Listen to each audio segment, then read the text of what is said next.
እንደምን አላችሁ? ሰማይና ምድርን የሚታይና የማይታየውን የፈጠረ የቅዱሳን ቅዱስ የልዑላን ልዑል የኃያላን ኃያል የክቡራን ክቡር የጌቶች ጌታ የነገስታት ንጉስ የአማልክት አምላክ የሰራዊት ጌታ እግዚአብሔር ከዘላለም እስከ ዘላለም ስሙ የተመሰገነ ይሁን። ትላንት እንደነገርኳችሁ ዛሬ የምንማማረው የነፍስ ጾታ ምንድነው? ነፍስ ምን ተብላ ትጠራለች? አንቺ ነው የምትባለው? አንተ ነው የምትባለው? ነፍስስ ጾታ አላት ብለን ስንናገር ምን ማለት ነው? ይህንን ትምህርት ባለፈው በተነሳው በሚስጥረ ሥላሴ ጉዳይ አስቤው ከዚህ በፊት የሰጠው ትምህርት ቢኖርም ዛሬም የበለጠ ዕውቀታችሁ እንዲሰፋ፣ ምክንያቱም ዓለም ብዙ ጊዜ የሚያደርገው ምንድነው? አንድ ሐሳብ ይመጣና ቁንጥር ያደርግና ያቺን ይነጋገርና ይጠፋል። እንደሱ መሆን የለበትም። ክርስቲያኖች ነገ ተመልሶ የጥያቄ ሊመጣ ይችላል። ስለዚህ ዕውቀታችሁ ሙሉ መሆን አለበት፣ ሰፊ መሆን አለበት። ኦርቶዶክስ ተዋሕዶ ቤተክርስቲያን የምታስተምራችሁ በደንብ ማወቅ ይኖርባችኋል። ስለ መላእክት ባለፈው የተመለከትነው አለ። እንደውም ካስታወሳችሁ የሥላሴ ጾታ አለው የለውም ከሚለው በፊት የተክለ ሃይማኖት ቅዱስ አባት ክንፋቸው ምን አይነት ነው የሚል ትምህርት አስተምራችሁ ነበር። አንዳንድ ሰዎች ደግሞ ቀረ ብሏቸው እኔ እንደ አሞራ እንዲህ ክንፍ ያላቸው ይመስለኝ፣ ታዲያ እንዴት ነው የሄዱት? እዛ ላይ እኮ ነግሬያችኋለሁ። ምክንያቱም የጸጋ ክንፍ አላቸው። አይታይም፣ አይዳሰስም፣ አይዳበስም እንጂ ክንፍ አላቸው። ክንፋቸው ግን የሚታይ የሚዳበስ የሚዳሰስ አይነት አይደለም። ይበራሉ፣ ወደ ሰማይ ይወጣሉ፣ ይሮጣሉ፣ አይታክቱም፣ አይደክሙም እያልኩ የነገርኳቸው የኢሳይያስ 40 ቃልም ከዛ የተነሳ ነው። ስለዚህ የበለጠ እንድናውቅ ይረዳናል። በተለይ ነገና ተነጎዳ የምንማራቸው ዲፕ ቴዎሎጂካልና ፊሎሶፊካል ሪሊጂየስ ኮንሰፕት ተርሚኖሎጂዎች አሉ። እነሱን ስታዩ ደግሞ የበለጠ የምንማማርበት ይኖራል። አባቶቻችን ሁሉንም ነገር ያውቁታልና የተቀመጠልንን የኢትዮጵያ ኦርቶዶክስ ተዋሕዶ ቤተክርስቲያን ትምህርት ምንድነው የሚለው ነው ይዘን የምንሄደው። አንዳንድ ሰዎች በጣም ቁንጽል ነገር ነው ይዘው የሚሄዱት ሶሻል ሚዲያ ላይ ካህናት ተብለው ስማቸው የተጠራም ሊሆኑ ይችላሉ፣ ወይም ሌሎች አንድ ትንሽዬ ነገር ይይዙና ያንን ይዘው ይሄዳሉ። ስለዚህ ስለ ነፍስ ምንድነው ያለው? መጽሐፍ ምን ይላል? ምን አይነት ግንዛቤ ነው ያለው? እኔ ካስተማርኳችሁ በኋላ ደግሞ እናንተ ሄዳችሁ ሁሌም እንደምላችሁ እዩ። ደግሞ ከተጠቀማችሁ ሰውም እንዲዳረስ አድርጉት፣ ይማር። እናንተ ብቻ ሰምታችሁ ዝም ማለት የለባችሁም። ታደርጋላችሁ፣ አውቃለሁ። በረከቱን ይስጣችሁ። አማትበን እንጀምር። እግዚአብሔር ከሁላችን ጋር ይሁን። እናማትብ። በስመ አብ ወወልድ ወመንፈስ ቅዱስ አሃዱ አምላክ አሜን። ሰማይን ከነግሱ ያለ ካስማ፣ ምድርንም በውሃ ላይ ከነ ልብሱ ያለ ችካል ያንጠለጠለ፣ ደመናን ያለ ድምፅ የሚነዳው፣ አየርን ሳይታይ የሚያስጉዘው የማይታይ እሱ እግዚአብሔር፣ የሚታየውንም የማይታየውንም የፈጠረ ኤልሻዳይ አዶናይ ብለን የምንጠራው ጸባኦት እግዚአብሔር ከዘላለም እስከ ዘላለም ለስም አጠራሩ ክብር ምስጋና ይግባው። በልብ መታሰቡ በቃል መነገሩ ከፍ ከፍ ይበል። እመቤታችን አትለየን። ርዲተ ሕሊና አዛኝቷ ከልጇ ከወዳጇ ታማልደን። እግዚአብሔር በረድኤቱና በቸርነቱ ከሁላችን ጋር ይሆነልን። መልካም። ምን እያሰባችሁ ነበር? ቅድም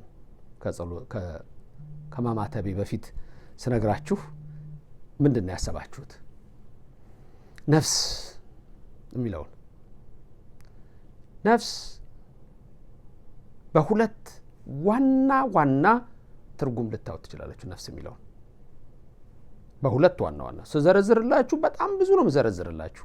መንፈስ ቅዱስ ለእኔም ለእናንተም ምስጢሩን ይግለጽ፣ በልባችሁም ይጻፍላችሁ። ነፍስ መጀመሪያ ሰው የሚለውን ስንወስድ ሰብ ማለት ሰብ በግዕዙ ሰብ 7 ነገር ያለበት ማለት ነው። ሰብ ምን 7 ነገር፣ 4 ባህሪያተ ስጋ የስጋ ባህሪያት፣ 3 የነፍስ ባህሪያት፣ 4 ሲደመር 3 7። ዘፍጥረት 1:26 ወይቤ እግዚአብሔር እንዲህ አለ፣ ንግበር ሰብአ በአርአያነ ወበአምሳሊነ እግዚአብሔርም ሰውን በመልካችን እንደ ምሳሌያችን እንፍጠር አለ። ከምድር አፈር አበጀው ይልና ዘፍጥረት 2:7 ላይ ደግሞ እግዚአብሔር ባፍንጫው የሕይወትን እስትንፋስ እፍ አለበት፣ ሰውም ሕያው ነፍስ ያለው ፍጡር ሆነ ይላል። አሁን ልብ በሉ፣ ሰው ሕያው ነፍስ ያለው ፍጡር ሆነ። ሰው ስጋ፣ ሰው ነፍስ፣ ስጋ ሲደመር ነፍስ ሰብ፣ 4 ባህሪያት ሲደመር 3 ባህሪያት 7 ባህሪያት፣ ፍጹም ፍጥረት ሲል 7 ቁጥር ፍጹም ነውና በዕብራይስጥ ፍጹም አለው። የፉልነስ ነው፣ ሙሉ ኮምፕሊት የምንለው ነው። ፍጹም ቁጥር ነው። ለእኛ 10 ቁጥር ፍጹም ነው፣ 7ም ፍጹም ነው። እርግጥ 10 ነው ዋናው፣ በእኛ ዘንድ ደግሞ በግዕዙ 10 ቁጥር ፍጹም ነው፣ በዕብራይስጡ 7 ነው። ሁለቱንም ነው የምንጠቀመው፣ ሁለቱም። መልካም። አሁን ነፍስ የሚለውን መጀመሪያ በሁለት ክፍል ውሰድላችሁ። ነባቢት ነፍስና ደማዊት ነፍስ። ምንና ምን አልኩኝ? ነባቢት ነፍስና ደማዊት ነፍስ። ልብ በሉ፣ ነባቢ ነፍስና ደማዊ ነፍስ አላልንም፣ ት ጨምረናል። ደማዊት ነው ያልነው፣ ሴትን ያመለክታል። ነባቢት ነው ያልነው፣ ሴትን ያመለክታል። ደማዊት ነፍስ የምንለው በቤተ ክርስቲያናችን ቅዳሴ ላይ ካህናት በተለይ በደንብ የምታስታውሱት ነገር ልንገራችሁ። ቄሶች በተለይ ጸሎት ስታደርጉ ምእመናንም ልሰሙ ትችላላችሁ፣ ዲያቆናትም ካህኑ ሲል ልሰሙ ትችላላችሁ። መስዋዕቱን ሲያቀርብ ጸሎት ሲያደርግ ወይም ለእናንተ ጸሎተ ንስሐን ሲደግም ጸሎተ ፍትሐትን ሲደግም ሁሉም ሲያደርግ በቅዳሴው ላይ የምሰሙት ነገር ወይም ስለ ቅዱስ ሥጋውና ስለ ክቡር ደሙ ለኃጢአት አይሁንብን ይልና አላ ለቀድሶተ ሥጋ ወነፍስ ወመንፈስ ይላል። 3 ነገር ከኔ ቀጥላችሁ ድገሙ እናንተ። ለቀድሶተ ሥጋ፣ ለቀድሶተ ነፍስ፣ ለቀድሶተ መንፈስ። በእያንዳንዱ አስጨምሬያችሁ ነው። ተመልከቱ። ለቀድሶተ ሥጋ ወነፍስ ወመንፈስ ማለት ነፍስን፣ ሥጋን፣ ደመ ነፍስን የሚያነጻ የሚቀድስ ይሆንልን ለማለት ነው። ደማዊት ነፍስ፣ ነባቢት ነፍስ ስንል ነባቢት ነፍስ ማለት እግዚአብሔር እፍ አለ ሕያው ነፍስን ሰጠው የሚለው የዘፍጥረት 2 ነው። ያቺ ነፍስ ስንሞት ወደ እግዚአብሔር የምትሄደው ነፍስ ናት። ሶሎሞን በመክብብ 12 ላይ ነፍስህ ይላል። ነፍስህ አሁን ነፍስ ሲል በወንድ ነው የተነገረችው በሴት ነው የተነገረችው ስንል ነፍስህ ሲል በወንድ ጾታ ነፍስህ ብሏል። ቀጥሎ ግን ነው ነፍስህ ወደ ሰጣት ካለ በምን አንቀጽ ነው የሚናገራት?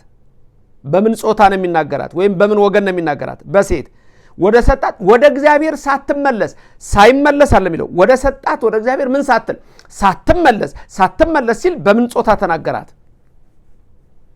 በሴት። መክብብ 12 ቁጥር 7 መሰለኝ፣ ብቻ መክብብ 12 ላይ ልብ በሉ። ደማዊት ነፍስ የምንለው ደግሞ ደም ነው። ለምሳሌ እንስሳት ነፍሳቸው ደማቸው ነው። ስለዚህ ደማዊት ነፍስ የምትባለው ያቺ ነች። ነባቢት ነፍስ ግን ይቻውን ያልኳችሁ እግዚአብሔር እፍ ብሎ የሰጠን የማትሞት ነፍስ ናት። በሴት አንቀጽ ነው የምንጠራት። ለምሳሌ ነፍስ 3 ባህሪያት አለን ብለን ስንል ብዙ ጊዜ የምትማሩትን ነገር ነው። እኔ አሁን በተቻለ አቅም ያን የምታውቁትን እስቲ እንዲህ ፈታ አድርጌ ላቅርብላችሁ ነው። እንደሱ ነው እኔ የማደርገው። ትምህርት እንደዛ ነው። ትምህርት ሲምፕሊፋይድ ማድረግ ነው፣ ማክበድ አይደለም። ትምህርት ማክበድ አይደለም፣ ለሰው እንዲገባው አድርጎ ማስተማር ነው። አሁን ሁሌ የምታውቁት ነገር አለ። ነፍስ 3 ባህሪያት አላት ብለናል ሁሌ የምናወራው። ከዛ ምን ምንድነው የምንለው? ለባዊት፣ ነባቢት፣ ህያዊት እንላለን። አያችሁ? ለባዊት፣ ነባቢት፣ ህያዊት ከሥላሴ ምስጢር ጋር የምናገናኛት በዚህ ነው። ለባዊት ነች ስንል ለባዊ አይደለም ያልነው፣ ለባዊት በወንድ ሳይሆን በሴት አንቀጽ። ነባቢት ነው ያልነው፣ ነባቢ አይደለም ያልነው፣ ነባቢት ነው። በወንድ ነው በሴት? በሴት። ሶስተኛው ምን ነበረ? ሶስተኛው ህያዊት። ህያዊት ስንል ደግሞ ልብ በሉ፣ ህያዊት ህያው አይደለም ያልነው፣ ህያዊ አይደለም ያልነው፣ ህያዊት ነው ያልነው። ለወንድ ነው ለሴት? ለሴት። ስለዚህ ነፍስ በሴት አንቀጽ ትጠራለች። ያ ማለት ይሄ ዝም ብሎ እንደ ተራ እንዲህ በአንዳንድ እምነት ውስጥ ያሉ በእስልምና ውስጥ ያሉ ብዙ ጊዜ የሥላሴ ምስጢርም ብዙ ጊዜ ከመጀመሪያው ሲጀምር የእስልምና እምነት ብዙ እንትን አለው። እኔ ለእስልምና ሊቃውንት ነው ይህን እናንተም እንደምትሉ አላውቅም። ሱራ 516 ላይ ራሱ በቁርአን መጽሐፍ ላይ የተጻፈ አለ። አንተ ኢሳ ሆይ ይለዋል አላህ ነቢይና ኢሳን ይጠይቀዋል ይላል። አንተ ኢሳ ሆይ እንደው ከኔ ጎን አድርጋችሁ አንተንና እናት መርየምን እንደው አምላክ አድርገው እንዲያከብሩ አስተምርሃል አሉ። በፍጹም አላስተማርኩም አለ ይላል ኢሳን። ያሁን በጣም በተሳሳተ መልክ የተጠቀሰ ነው። በተሳሳተ መልክ የተጠቀሰ ነው። ሚስቴክንሊ ኮት የሆነ እኛ የማንለው ነገር ነው። ይሄ ቁርአን ላይ የተጻፈው። እሱን ለቁርአን ባለቤቶች ተውላቸዋለሁ። ልብ በሉ። እንደዚህ አላህ አይወልድም አይወልድም የሚለው ነጥብ ውስጥ እኮ ነው የሚገቡት እኮ ባዮሎጂካል ስለሚመስላቸው ነው። አያችሁ? ስለዚህ የሥላሴ ጾታን ስንነጋገር የመላእክት ጾታ ስንነጋገር ቶሎ ጭንቅላታቸው የሚመጣው ይሄ እዚህ ጋር ያለው ነገር ነው። የጾታ ትርጉምም አይገባቸውም። ሌላ ከሞደርን ኢሹ ጋር ማስተምራችሁ አለ። እሱ የአንድ ሰዓት ትምህርት ስለሆነ ሰፊ ነው። መማር ይፈልግ ይማረዋል። ጀንደር ምንድነው? ሴክስ ምንድነው? በተለይ ከሆሞሴክሹዋሊዝም ሌዝቢያኒዝም ጋር ስለ ሶዶም ገሞራ በጣም ብዙ የተሳሳቱ ነገሮች እንዳሉ ይሄንን ጠቁሚያችኋለሁ። እሱ ሌላ ቀን ለምትፈልጉት ትማሩታላችሁ። አሁን ግን ነፍስን ይሁ። ስለዚህ ነፍስ ለባዊት ናት፣ ነፍስ ነባቢት ናት። ናት ነው የምለው ራሱ። አያችሁ? ነፍስ ህያዊት ናት። ናት ነው አይደለም፣ ናት። ስለዚህ ነፍስ አንዳንድ ለምን መምህራንም አያለሁኝ ለአንዱ መልስ ለመስጠት አንዱ ሰው በማይሆን ማብራሪያ የሚፈልጉ ነገሮች ስላሉ ነው።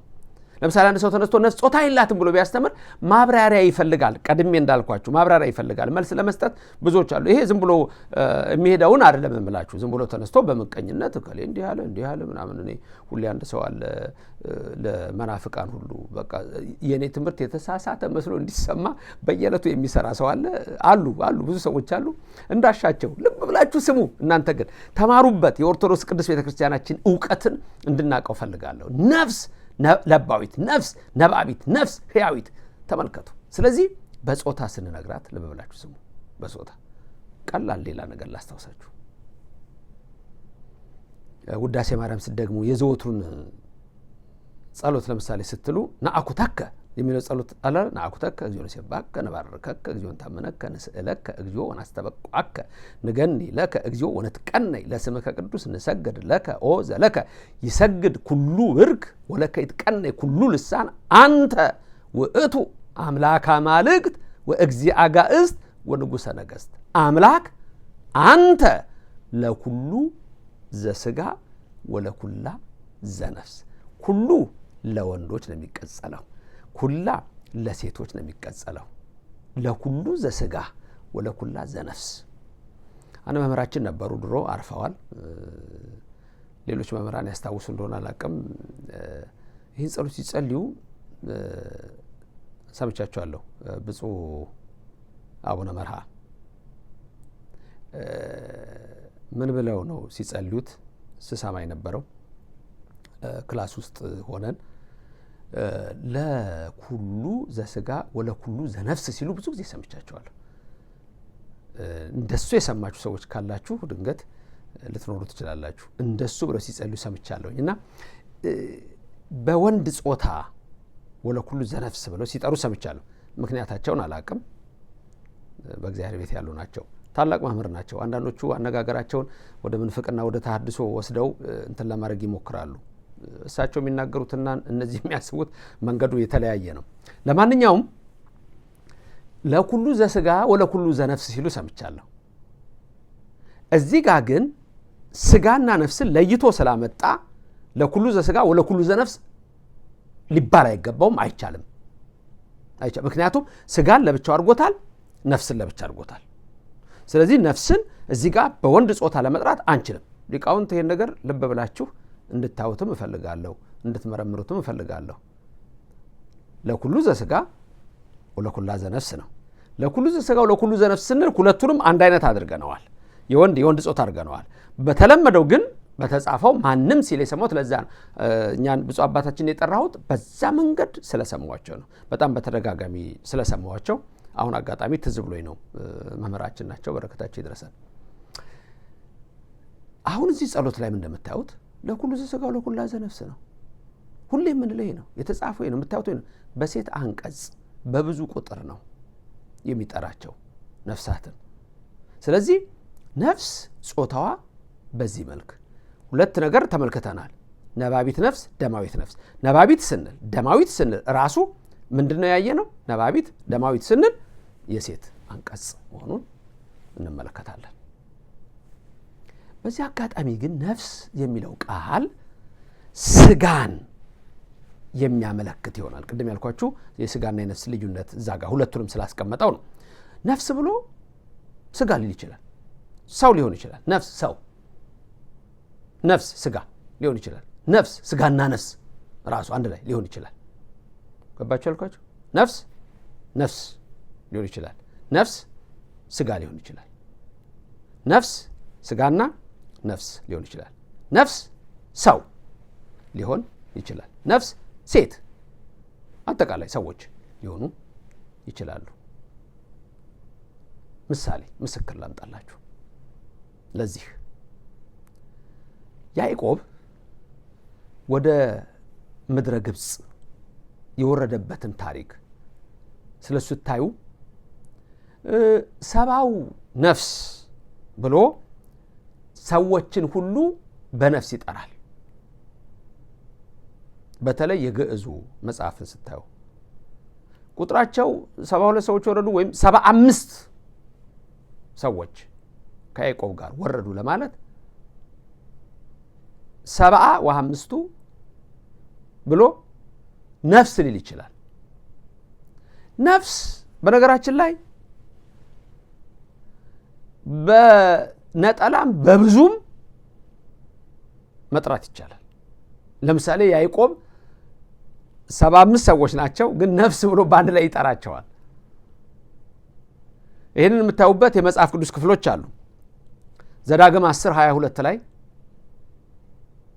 ማየት ትችላላችሁ። ያዕቆብ ወደ ግብፅ እንዴት እንደወረደ ከሱ ጋር ያሉት ቤተሰቦቹ ሁሉ 75 ነፍሳት እንዴት እንደወረዱ ያሳያችኋል። አንዳንድ ቦታ 72 የሚል ታገኛላችሁ። አሁን ትምህርታችን ስለ ነፍስ ነው።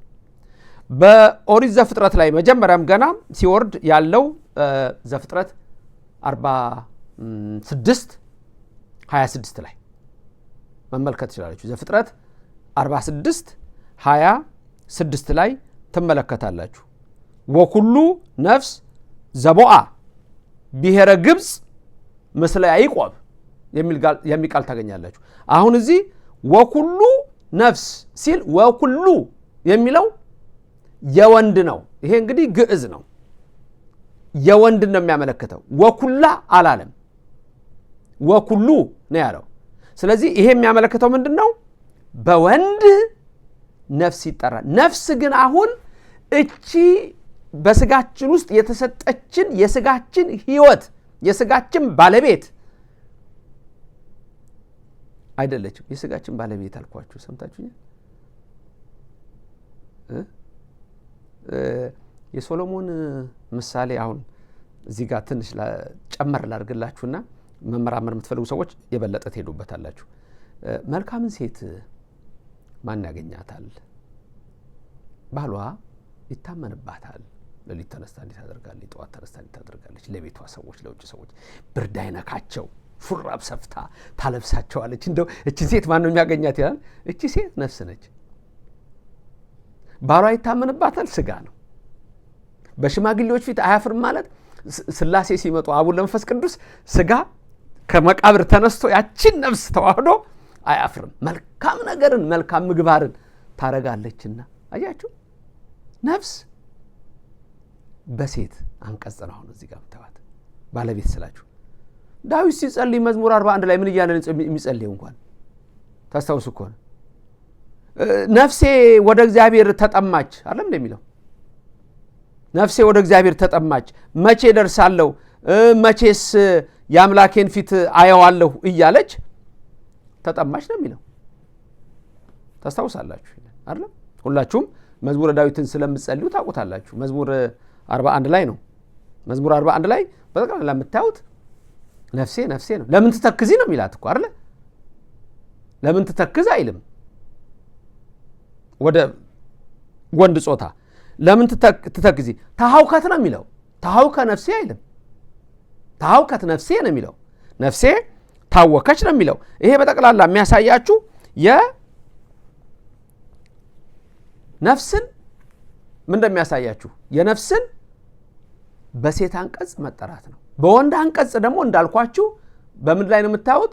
በወንድ አንቀጽ የሚጠራውን በያዕቆብ ቤተሰቦች በያዕቆብ ወደ ግብጽ የሚሄዱበትን ያንን ትመለከታላችሁ። ዳዊት ሲጸልይ መዝሙር 150 ትዝ ይላችሁ ከሆነ አማርኛው ላይ አይደለም አሁን ማወራው። አንዳንድ ሰዎች በጣም የምትቸገሩ ሰዎች አይቻል መምህር ዘበነ ጥቅሱን አጣመመው የምትሉ ሰዎች እናንተ የምትጠቀሙት የእንግሊዘኛ መጽሐፍ ነው፣ እኔ የምጠቀመው የግዕዝ ነው። ለዛ ነው ልዩነታችን የሰፋው እኮ። ለዚህ ነው የተሳሳተ ያመጣሁ ይመስላችሁ። ምክንያቱም እናንተ እጃችሁ ላይ ያለውና አንዳንድ ሰው በእናንተ እውቀት ነው የምትመዝኑኝ። ምንም ማድረግ አልችልም። መዝኑኝ፣ በእንደ እውቀታችሁ መዝኑኝ። ግን የምለውን ነገር ልብ ብላችሁ ኦርቶዶክሳውያን በደንብ ይገባቸዋል። ወይም ደግሞ የድሮ ጴንጤዎች በሁለት ራለም ከፍላቸው ነው። የድሮ ጴንጤዎችና የተሐድሶ ልንል እንችላለን። እኛ ጋር ቦታ አበላሽተው ሄደው ደግሞ እዛ ሌላ ትርምስ የሚፈጥሩ ሰዎች አሉ። እሱ መምህር ዘበነ እንዲህ ብሎ ጠቀሰ የሚሉት እኔ የምጠቅስላችሁ ግዕዙን ነው። ትክክለኛውን ጥቅስ ነው። የተበረዘውን የፈረንጅ መጽሐፍ አይደለም እኔ የምጠቅስላችሁ። ኮሎናይዝድ የሆነውን አይደለም የምጠቅስላችሁ። ያ ነው ትልቁ ልዩነታችን የሚመጣው። ስለዚህ መዝሙረ ዳዊት መዝሙር 150 ሁልጊዜ የምትጸሉት አይደለም? ሰብህ ወለ እግዚአብሔርን አመስግኑት፣ በከበሮ ድምፁ በሚያምር እያልን የምናመሰግንበት ነው። ባርኩ ወለ እግዚአብሔር። አሁን እሱ ላይ ሁልጊዜ የምንጸልየው ነገር እዛ ላይ የምትመለከቱት ምንድን ነው?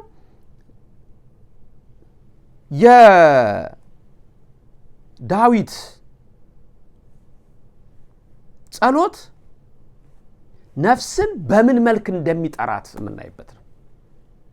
ስለዚህ ኩሉ ነፍስ ነው የሚለው እዛ ላይ እንጂ ኩላ ነፍስ የሚል ነገር አትመለከቱም። ኩሉ ነፍስ ማለት ደግሞ ነፍስ ሁሉ ማለት ነው።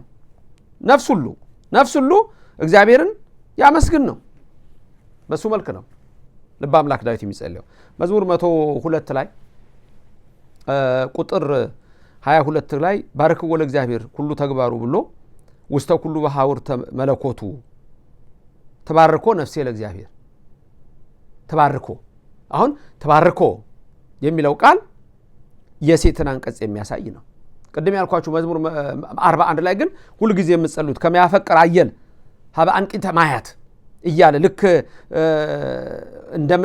የምድረ በዳ አህያ እንደሚጠማው ዋሊያ እንደሚናፍቀው አጋዘን እንደሚናፍቀው ውሃ ለመጠጣት አይነት ነገር ከማሁ ታፈቅር ነፍሴ ሀበ እግዚአብሔር ከማሁ ታፈቅር ነፍሴ ታፈቅር የሚለው የሴት አንቀጽ ነው። ታፈቅር የሴት አንቀጽ ነው። ከዛ ቀጥሎ ጸማዓት ነፍሴ ነው የሚለው።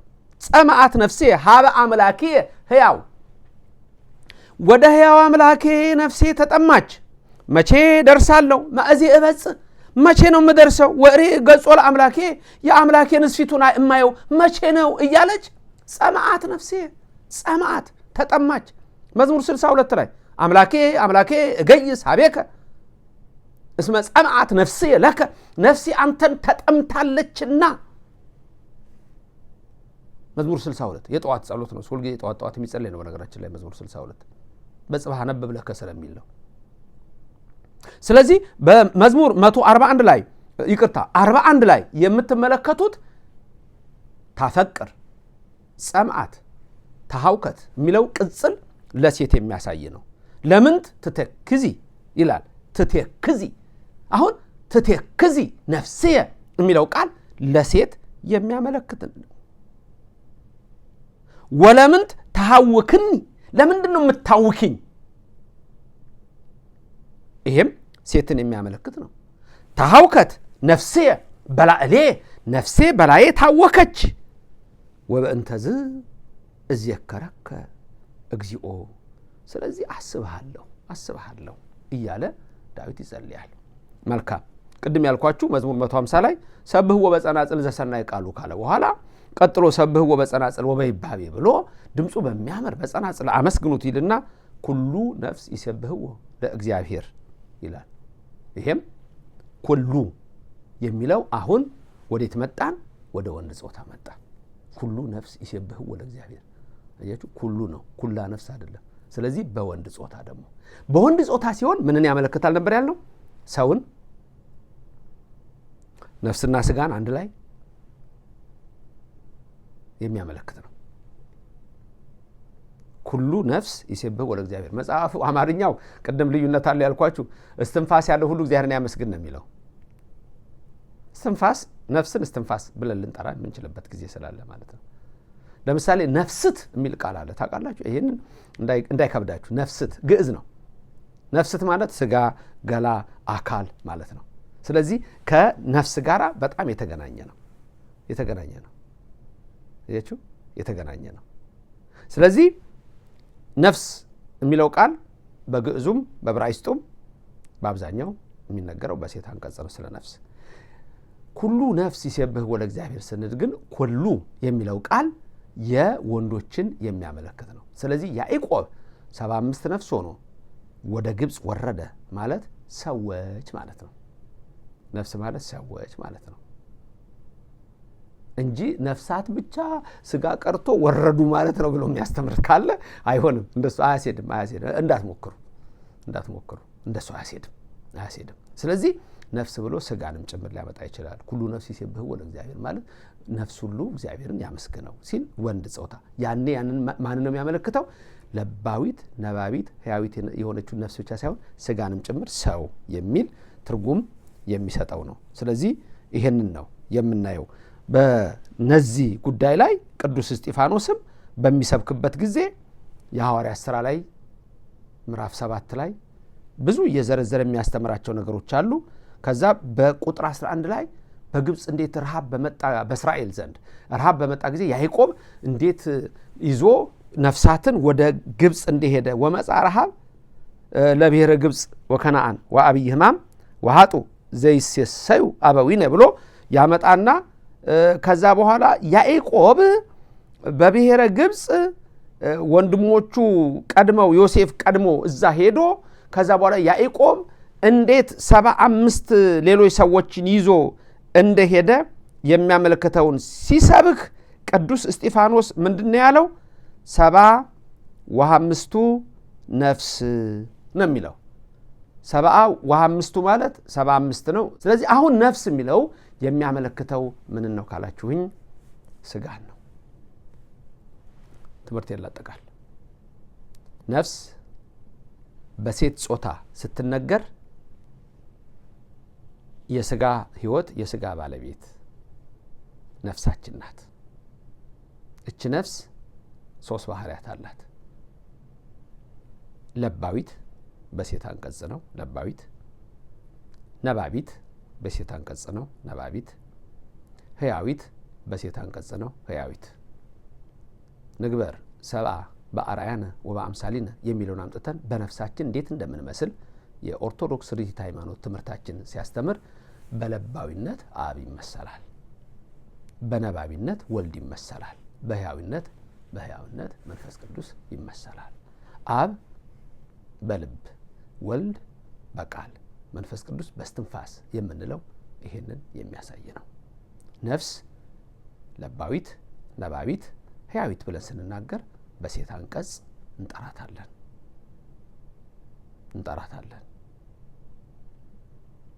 ነፍስ ደማዊት ብለን አሁንም በሴት አንቀጽ ስትጠራ ደምን የሚያመለክት ነው። ነባቢት ነፍስ ዕውቀትን በደማዊት ነፍስ ላይ ትስልና ከዛ በኋላ ነው መናገር የምንችለው። ዕውቀት ደማዊት ነፍስ ላይ ይሳላል። ነፍስ የሕፃን ልጅ ነፍስ የ100 ዓመት ሰው ነፍስ እኩል ናት። ልዩነቱ ምንድነው? አንዳንድ ጊዜ የታቡላ ራሳ የሚባል የፊሎሶፊካል ኮንሰፕት አለ። ነፍስ አንድ ሰው ሲወለድ ምንም ውስጡ ምንም ነገር የለውም፣ ባዶ እንደ ባዶ ወረቀት መጥቷል የሚሉ ፍልስፍና ያሉ፣ እሱ ሌላ ጊዜ ስንማር በደንብ እንማራለን። አይደለም ነው የምንለው እኛ። ታዲያ ለምንድን ነው የ2 ዓመት ሕፃን የ3 ዓመት ሕፃንና የ40 ዓመቱ ሕፃን ዕውቀታቸው ላይ የሚችለው? ነባቢት ነፍስ ደማዊት ነፍስ ላይ ዕውቀት እየሳለች ከዛ እያሳደገችው ነው የሚሄደው። 2 ነገሮች ሊፈልግ ይችላል። ከዛ በኋላ ሰውየው ወይም ሴትዮዋ 2 ነገር ሊፈልጉ ይችላሉ። 1 የአእምሮ ጽናት ነው። 2 የአእምሮ ስፋት ነው። በሁለቱ ይወሰናል። ሰው እየጣረ እየለፋ ሲሄድ ነው የሚደረገው። ዕውቀት ግን እዛ ላይ የሚሳለው። ስለዚህ ለምሳሌ አንድ ነገር ልንገራችሁ። ሰው ሲሰክር ለምን የሚኮላተፈው? ሰው ሲሰክር ለምን ይኮላተፋል? ወይም ደግሞ እግሮቹ ሁሉ ለምንድን ነው የሚንገዳገዱት? ሲያወራ የሚለው ለምንድን ነው? ኩልተፍተፍ ነው ለሚለው። ከሰከረ በኋላ ለመናገር አንደበቱ ይያዛል። ለምን መሰላችሁ? ቀላል ነገር ልንገራችሁ። አንድ ሰው ሲጽፍ፣ አሁን እየጻፈ አንድ ሰው እንደዚህ እዚህ ጋር መጥቶ አንድ ሰው እጁን ነካ ቢያደርገውስ እንደዚህ በሚጽፍበት ጊዜ ጥሩ ጽሑፍ ይጽፋል ወይስ የተወለጋገደ? ያ የሰካራሙ ንግግር እንደዚህ ነው የተወለጋገደው። ምን ነካው? እንዲህ ነካካው ምንድን ነው ታዲያ? እሱን እንደዛ እንዲናገር ያደርገው ካላችሁኝ፣ ሰው በሚሰክርበት መጠጥ አብዝቶ በሚጠጣበት ሰዓት ደም ይሯሯጣል። አልኮሉ ደሙን ነው አፌክት የሚያደርገው። ደሙ ሲሯሯጥ ነባቢት ነፍስ ደማዊት ነፍስ ላይ ስለሆነ የምትጽፈው ቃሎቹ በደማዊት ነፍስ ተጽፈው ሲወጡ በአፍ ምን ይሆናሉ? ይኮለታተፋሉ፣ ተደራረቡ፣ እንደነካው ማለት ነው። ስለዚህ ሁለቱም ግን አሁን የፈለግኩት ይሄኛው ለሌላ ጊዜ ቆየንና በሴት ጾታ በሴት አንቀጽ ነው የሚጠራው፣ በሴት ወገን ነው የሚጠራው። ይሄ ነው። 2 ነፍስ ስንል ስጋን፣ ነፍስን፣ ሰውነትን አጠቃላይ ጨምሮ ሲነገር በወንድ ጾታ ሊነገር ይችላል። ሰውነትን ጨምሮታል። ስለዚህ ያዕቆብ 75 ነፍስ ሆኖ ወረደ። እነዛ 75ቱን ነፍስ ኩሉ እያለ እንጂ ኩላ እያለ አይጠቅሳቸውም። ስለዚህ ይሄንን የሚያመለክት ይሆናል። ይህ ትምህርት የምስጢረ ሥላሴንም እንዴት በምን አይነት መነጽር እንደምናየው ያስተምረናል። ይሄ ብዙ የሚጠይቅ ነው። አንዳንድ ጊዜ ለአንዳንዶቻችሁ እንደዚህ አይነት ነገር ሊከብድ ይችላል። ስለተነሳ ነው የምንነጋገረው። እኔ አሁን ብዙ ጊዜ በጣም ጥልቅ ያለ ነገር ላይ ገብተን ብዙ እንድንነጋገር አልፈልግም። ሃይማኖት ማወቅም አይደለም። እውነት ለመናገር ማወቅ ጥሩ ነው። ሁሌም እንደምነግራችሁ ጠያቂ ስላለብን ነው እንጂ ማመን ነው። በቃ ሰማያት በእግዚአብሔር ቃል ጸኑ፣ አለቀ በቃ። እንዴት አጸናቸው? በምን ጸኑ የሚለው ከዛ ውጪ እንደ ዕውቀትህ የምታየው ነገር ነው።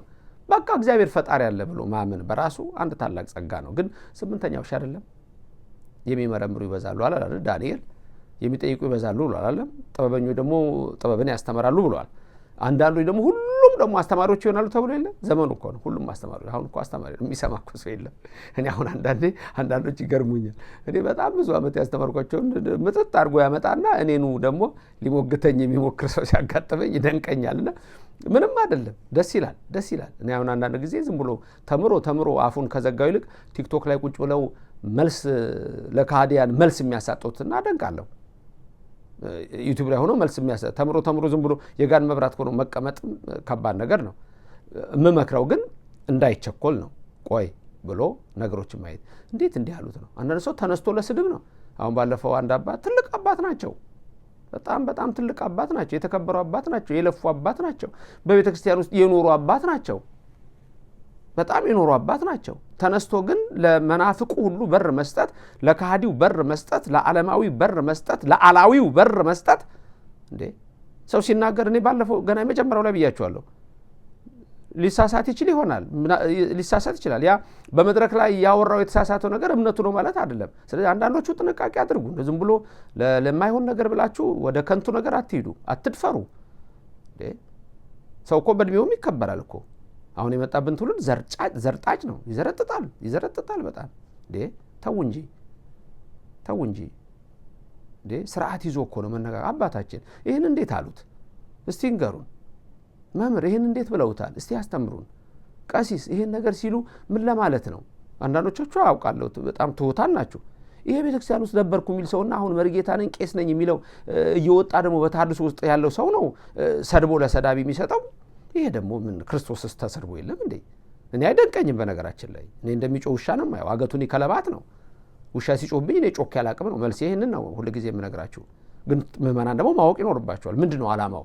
አንድ ሰው ተነስቶ ሲናገር ምንድን ነው? እኛ አባት ተናገሩ ከዛ በኋላ ምንድን ነው ብሎ መሄድ ነው። ከዛ በኋላ ማስጨነቅ እና ሌላ ነገር አይደለም። እምነት ወት ነው ወይ እንዴት ነው? አባታችን ያስረዱ ነው። ቤተክርስቲያን ሕግና ስርዓት አላት። ከዛ በኋላ በዛ ትምህርታቸው እኮ ቢቀጥሉ ይቀርባሉ እኮ ወደ ሲኖዶስ ይቀርባሉ፣ ወደ አባቶች ይቀርባሉ። አባታችን ይሄን ምን ማለት ፈልገው ነው ተብሎ ነው እንጂ ዝም ብሎ ይሄን አለ ከሌ ተብሎ የቲክቶክ እና የዩቲዩብ የኢንስታግራም እና የሶሻል ሚዲያ የፌስቡክ ተማሪዎች መሆን የለባችሁም። ኦርቶዶክሳውያን በተለይ ነገሩ አብዛኞቻችሁ የዝሙት ወሬ ነው እንጂ የሚያስደስታችሁ የእግዚአብሔር ቃል ያስደስታችሁ። ተራው ሩክሰቱ የዓለም ሽታ የሶዶም ግማት ነው ሁላችሁን የሚያጥናችሁ እንጂ የመቅደሱ ጣን አይደለም።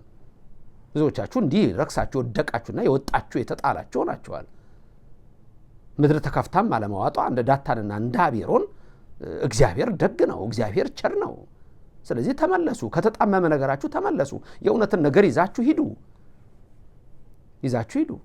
በዚህ መንገድ ነው ሁሉን ነገር መመርመር የሚገባን። እወቁ። ዘሎ ዝም ብሎ እንደው እንትና ተሳስቷል ከሌ ተሳስቷል መምህር ዘበነ ተሳስቷል መልስ ይስጠን ይሄን የጠቀሰው መጀመሪያ ትምህርቴንም አልሰማኸውም። አንደኛ ጆሮህን ኮርኮር፣ ጆሮ ላይ ከሆነ ችግር አለ። ሁለተኛ የልብህን ኩክ ንቀል፣ ያኔ ይገባሃል። ስተት አለ ምትለው ይሄ ነው። ሳትሰማ ትምህርቱን ስተት አለ አትበለኝ። ስተት ካለ ደግሞ የቱ ጋር ነው ስተቱ?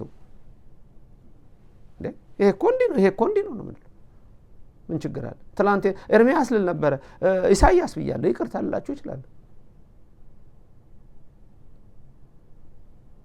እና ተፈቶ መለቀቅ ጥሩ አይደለም። አባቶችን አለማክበር መቅሰፍት ነው። እንዲህ ማለት አንድ ነገር አስተውሉልኝ፣ መናፍቅን ማክበር አይደለም፣ ከሃዲውን ማክበር አይደለም፣ የቤተክርስቲያንን ጠላት ማክበር አይደለም። በቤተክርስቲያን ውስጥ ያሉ ሰዎች በሚያስተምሩበት ሰዓት በተለያየ ሚዲያ ድንገት የሚወጣ ስሜት የሚያመጣው ነገር አይታወቅም። እዛ ጋር እኮ የተሰጠው ትምህርት አንዳንድ ጊዜ እኮ ሌላ ቦታ ላይ ሆን ይችላል። ድንገት አስተማሪው እያስተማረ የሆነ ነገር አይቶ እዛ ጋር አንተ ብሎ ሊያስተምር ይችላል። ያ ትምህርት እዛ ጋር ላለው ሁኔታ በዛ ሞመንት የተሰበከ ስብከት ነው ዩቲዩብ ላይ መጥቶ እናንተ የምታዩት ደግሞ እንደዚህ ሆኖ ደግሞ ቁጭ ብሎ ትምህርቱ ካልተሰጠ በስተቀር ማለት ነው። ስለዚህ በጥንቃቄ ነገሮችን ማየት እጅግ የሚጠቅም መሆኑን በዚህ ማጋጣሚ እመክራለሁ። ነገ ደግሞ ያገናኘን፣ የሰማነውን በልቡናችን ያሳድር። የነፍስ ጾታ ግን ገባችሁ እንዴት እንደሆነ?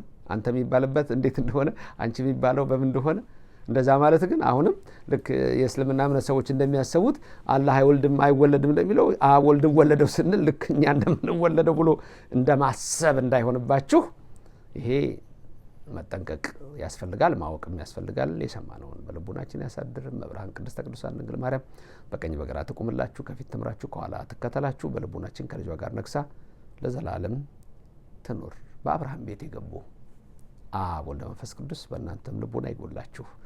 የሳራን ልመና የሰማ እግዚአብሔር የእናንተንም ልመና ይስማላችሁ። ከክፉ ነገር ሁሉ ይሰውራችሁ። ሀገራችንን በዓይነ ምሕረቱ ይመልከትልን። በቃ ብሎ ረሃብ፣ ጦርነት፣ ቸነፈሩን ያርቅልን። ውጊያውን ሁሉ ያርቅልን። የሚታረዱትን የክርስቲያን ወገኖቻችንን በዓይነ ምሕረት ይመልከትልን። ማንም በኢትዮጵያ ምድር አይሞትባት። እግዚአብሔር አምላክ በረድኤት በቸርነት አይለየን። ዓለምን ሁሉ ሰላም ያደርግልን። አሜን። ሁሉ እግዚአብሔር ይባርካችሁ፣ ፊቱንም ያብራላችሁ። ነገ የቀጠርኳችሁ አንድ ትምህርት አለ አይደል? ጠለቅ ላለ የሥነ መለኮት ዕውቀት ላላችሁ ሰዎች ያድርሰን። ደስ ካላችሁ ሰዎች ይስሙበት፣ ከተጠቀማችሁ ይጠቀሙበት። ላይክና ሼር አድርጉ። ሰብስክራይብ የምታደርጉ ደግሞ ሁልጊዜ ወደ እግዚአብሔር ቤተሰብ እንኳን በደህና መጣችሁ። አሜን። ክብርም ምስጋናም ለሥላሴ ይሁን።